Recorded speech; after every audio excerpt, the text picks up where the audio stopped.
ভীষণ উপকারী এই বেলের শরবতটি সেরা স্বাদে বানাতে চাইলে কিন্তু দেখতে হবে এই ভিডিওটি। এই ভিডিওতে পারফেক্টভাবে বেলের শরবত বানানোর জন্য অনেক টিপস অ্যান্ড ট্রিক্স শেয়ার করেছি। তো চলুন দেখে নেই কীভাবে বেলের শরবতটা আমি বানিয়েছি।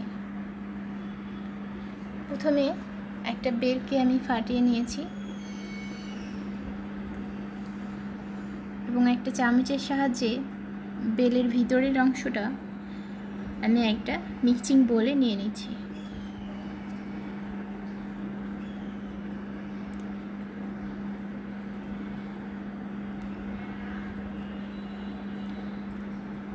এবারে আমি এখানে পানি যোগ করে দিলাম।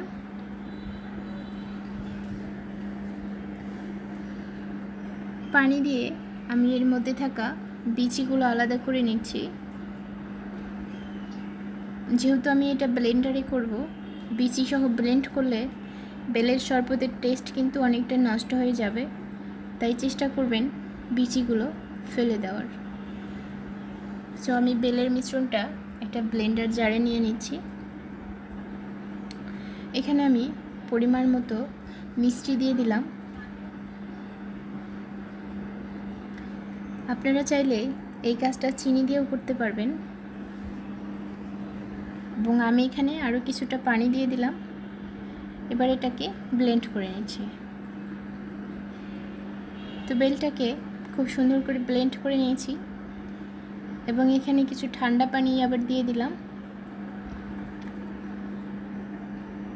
সামান্য একটু লেবুর রস দিয়ে দিচ্ছি যাতে করে বেলের শরবতের ফ্লেভারটা খুবই সুন্দর আসে। পানির সাথে আমি একটু বেলটাকে মিশিয়ে এবার গ্লাসে সার্ভ করে নিচ্ছি। এবার আমার বেলের শরবতটা কিন্তু একদম রেডি।